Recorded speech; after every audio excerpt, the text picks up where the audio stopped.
Víctor Aramburu, muy buenas noches, ¿cómo estás? Qué gusto que nos acompañes aquí en Capital 21. Buenas noches, Juan, y al auditorio. Bien, gracias. ¿Y tú? Pues muy bien, iniciamos la semana con muchísimos temas que analizar contigo. Víctor, ¿qué te parece si empezamos con el asunto de los empleos? La gravedad del problema, se han perdido muchísimos empleos, pues en una cola de una crisis que no es nueva, pero que se potenció con la pandemia del COVID-19 y con las medidas restrictivas que han detenido a muchísimas industrias. Así es, Juan. Bueno, según datos del IMSS, más o menos de febrero para acá se han perdido más o menos 1.100.000 empleos.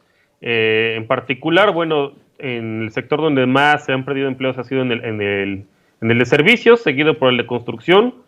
Posteriormente, industria de la transformación, en comercio y transportes y comunicaciones. Ahora, también el tipo de empleos que más se han perdido son los empleos de menores ingresos, aquellos que van de 1 a 3 salarios mínimos, en parte porque son los que más existen dentro del país.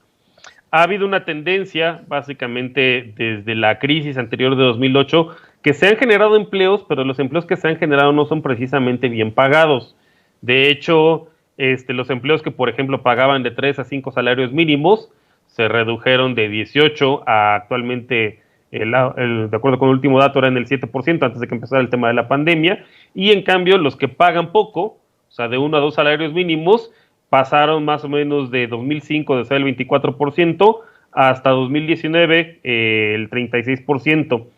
Entonces, en ese sentido también hay que tener mucho en cuenta pues cuáles son el tipo de empleos formales y en general que queremos conservar. Hay un tema de tendencias que ya venían desde antes, ¿no?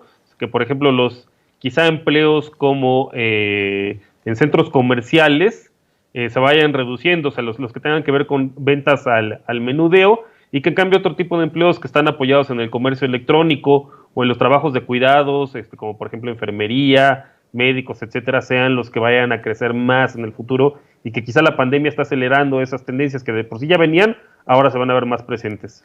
Oye, Víctor, pero será muy complicado recuperar los empleos formales que se han perdido durante estos meses de pandemia este año. Hay optimismo, dicen las autoridades, para que se empiecen a recuperar el próximo año y que se genere mayor bienestar. ¿Tú cómo ves este optimismo? ¿Lo ves real? ¿Lo ves sustentado? ¿Qué se necesita? ¿Qué necesitamos para poder generar más empleos en México? Hay cierto optimismo, por ejemplo, particularmente de lo que venga del TEMEC. Es algo que se va a lograr en el mediano plazo, en la medida en la cual se recupere la demanda agregada, y entonces, por ejemplo, bueno, Estados Unidos, que es nuestro principal socio, empieza a demandar más productos que estén hechos en México.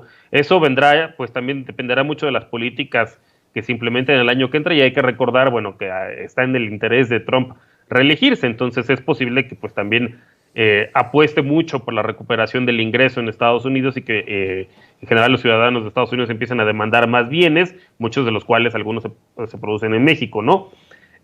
También hay que esperar quizá en el mediano o largo plazo una recomposición también por las nuevas reglas que vienen en el TEMEC de mayor contenido de América del Norte. Entonces es posible que se abran nuevas empresas o que se relocalicen algunas que en vez de que estén en Asia, que eran proveedoras de insumos, ahora más se localicen tanto en México como en Estados Unidos, porque bueno, así como nosotros tenemos una necesidad de recuperar empleos formales, Estados Unidos está en la misma disyuntiva, y varios países, ¿no? O sea, no es un tema solamente de México.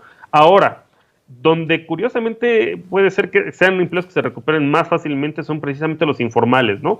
Finalmente siempre vamos a requerir pues de fondas, de taquerías, del taller mecánico, etcétera. Entonces también ahí puede ser que haya una recuperación y que sea quizá más rápida, al menos en el corto plazo. Oye, Víctor, estamos viviendo un momento de crisis también para las aerolíneas en México. Tampoco es algo nuevo, se ha potencializado con la pandemia de COVID-19 en todo el mundo y en México, por supuesto, también. Algunos dueños de aerolíneas exigen un rescate.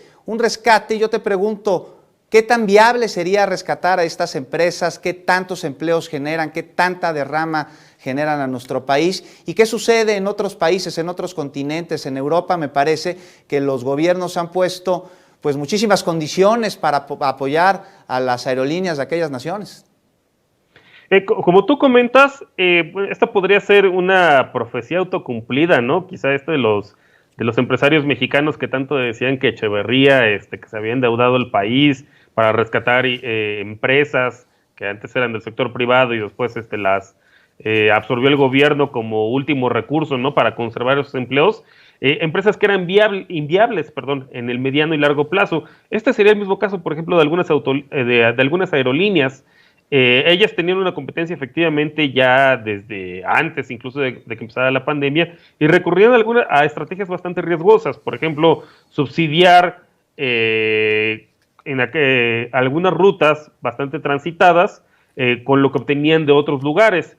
Entonces, en el momento en el cual se suspende el tráfico aéreo o se reduce sustancialmente a nivel internacional y nacional, entonces es cuando ya entran en crisis, ¿no? Y en ese sentido, pues habría que preguntar por qué los contribuyentes tendríamos que rescatar los riesgos que ellos decidieron correr en otro caso, ¿no? Sin recibir algo a cambio. Como tú comentabas, por ejemplo, bueno, en el caso de Europa, lo que se está haciendo es condicionar los rescates. Entonces, sí te rescato, aporto cierto porcentaje, que además conviene también finalmente la conservación de empleos, pero dejas ciertas rutas que ya están saturadas, ¿no?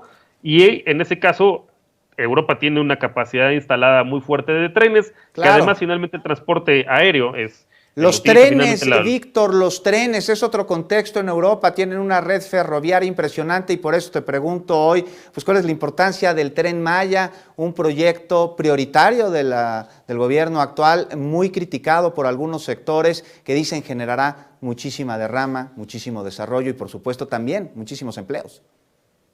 Sí, finalmente, bueno, no solamente el Tren Maya, ¿no? Sino también el que se está complementando de aquí de Toluca a la Ciudad de México. Finalmente el tren es una alternativa en Europa y bueno, en México, porque pues ya no existen los de pasajeros más que el Chepe, ¿no? Que también fueron víctimas ahí del neoliberalismo. Es una alternativa quizá más costo efectiva y más ecológica, de hecho, dependiendo de con qué se genere, si son eléctricos o si son de diésel. Son mucho menos contaminantes que los aviones, ¿no? Entonces, precisamente en Europa, una de las condicionantes que se están dando para el rescate es que se deje ciertas rutas que ya están saturadas y que justamente apelando al libre mercado no deberían estar saturadas, debería haber menos oferentes y que más bien se recurra al tren. Entonces, eso también habría una posibilidad para México, ¿no? Quizá también en el mediano plazo recuperar trenes de pasajeros, ¿no? En comparación con las aerolíneas de bajo costo, que a veces toman medidas arriesgadas y que no son precisamente lo más amigable con el medio ambiente. Pues ahí estaremos muy pendientes, Víctor, porque además de crear desarrollo a mediano y a largo plazo, también será corto a través de la generación de empleos y de la derrama económica que deje esta obra allá en México. Y pues, Víctor, quedó en el tintero el tema de los gobernadores y el pacto fiscal, mismo que vamos a abordar en estos días. Mientras tanto, yo me despido y te mando un abrazo. Gracias, igualmente, Juan. Víctor Aramburu, muchísimas gracias por estar con nosotros.